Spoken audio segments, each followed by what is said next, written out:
Hello everyone, আজকে করাবো নবম দশম শ্রেণীর চ্যাপ্টার নাম্বার 8.3 ত্রিকোণমিতিক। ত্রিকোণমিতি এটা করাবো, which is very very important chapter. এই চ্যাপ্টার বোঝার জন্য আমাদেরকে 4টা রুল বা 4টা নিয়ম ফলো করতে হবে। 1 2 অর্থাৎ মোট 4টা ফলো করতে হবে। 1 2 3 4 4টা ফলো করতে হবে। এই 4টার মধ্যে প্রথম যেটা আছে সেটা 8.2 8.1 করা হয়েছে। সেটা জানার জন্য আমাদেরকে অল স্টুডেন্ট টেক কেয়ার এটা জানা লাগবে। আশা করি এটা জানো, তবু জানাচ্ছি যে প্রথম চতুর্ভাগে যা থাকবে তাই হবে। অর্থাৎ sine cosec tan cot cos theta sec theta এগুলো যদি প্রথম চতুর্ভাগে থাকে সবগুলোই হবে ধনাত্মক। অল দ্বারা বোঝার সবগুলো। আর বাদেরটা হচ্ছে স্টুডেন্ট। আর স্টুডেন্ট প্রথম অক্ষর কি এস, তো এস কি বোঝায়? এস দ্বারা বোঝায় সাইন থিটা। সাইনের বিপরীত কি? সাইনের বিপরীত হচ্ছে কসেক থিটা। তো সাইনের বিপরীত কসেক, সাইন এবং কোসেক যদি দ্বিতীয় চতুর্ভাগে যদি থাকে সাইন আর কোসেক সেগুলো হবে ধনাত্মক। দ্বিতীয় চতুর্ভাগে টেন কট কস সেক থিটা যদি থাকে তাইলে দ্বিতীয় চতুর্ভাগে হবে ঋণাত্মক।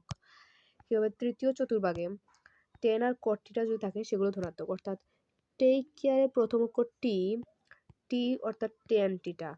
এই টেনের বিপরীত ফর্ম বা বিপরীত যে রাশি সেটা হচ্ছে কট থিটা।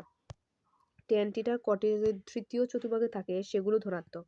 তৃতীয় চতুর্ভাগে যদি সাইন কোসেক কস সেক এগুলো তৃতীয় চতুর্ভাগে যদি থাকে সেগুলো হবে ঋণাত্মক। অর্থাৎ টেন আর কট থিটা ছাড়া বাকি সবগুলো হবে ঋণাত্মক। এখানে চতুর্থ চতুর্ভাগে অর্থাৎ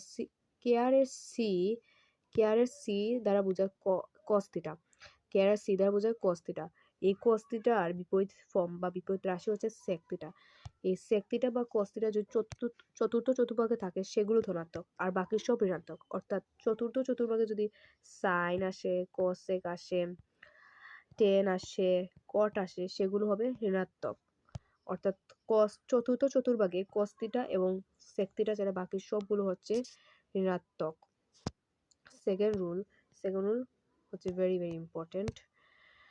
পাই বাই 2 এর সাথে যদি ধনাত্মক যদি থাকে, পাই বাই 2 এর সাথে যদি ধনাত্মক থাকে, ধনাত্মক না অর্থাৎ জোড় যদি থাকে তাহলে যা থাকবে তাই। এন দ্বারা বোঝার সংখ্যা 1 হইতে পারে 2 হইতে পারে 3 অর্থাৎ এন দ্বারা বোঝার সংখ্যা। এন দ্বারা বোঝার সংখ্যা এন যদি জোড় হলে যা থাকবে তাই। অর্থাৎ যদি একটা জিনিস দেখাই, এটা আগের করানো হয়েছে। সো এন যদি জোড় হয়ে যা থাকবে তাই। অর্থাৎ আমি যদি দেখাই যে দেখানো হচ্ছে সাইন 4 ইন্টু পাই বাই 2, এরপরে plus theta minus theta plus 90 degree এগুলো থাকতে পারে। তো জিনিস দেখি সাইনের সাথে কি আছে? সাইনের সাথে আছে 4 ইন্টু পাই বাই 2। এই পাই বাই 2 এর সাথে কি আছে? 4। আর 4 কি? 4 হলো একটা জোড়। 2 4 6 এগুলো হলো জোড়। তাহলে পাই বাই 2 এর সাথে জোড় আছে। জোড় থাকলে যা থাকবে তাই। অর্থাৎ পরের লাইনে আমরা লিখবো সাইন থাকবে, মানে প্লাসও থাকতে পারে মাইনাসও থাকতে পারে, এটা পরে শেখা লাগবে।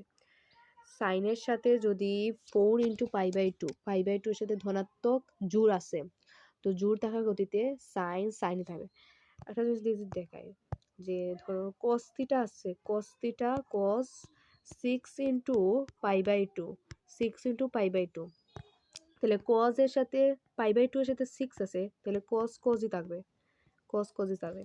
এখন যদি 10 থাকতো, 10 into pi by 2 10 into pi by 2, তাহলে পাই বাই 2 এর সাথে 10 আছে, জোড় আছে, তো 10ই থাকবে। অর্থাৎ পরের লাইনে আমরা সমান দিয়ে 10 লিখবো। এবং আরেকটা জানি, অর্থাৎ আগে এখন শিখলাম জোড়। এখন যদি হয় বিজোড় তাহলে সাইন হবে কস, অর্থাৎ এন বিজোড় মানে 1 2 1 3 5 এগুলো যদি থাকে এন পাই বাই 2 এর সাথে, সাইন থিটার সাথে সাইন হবে কস থিটা হবে সাইন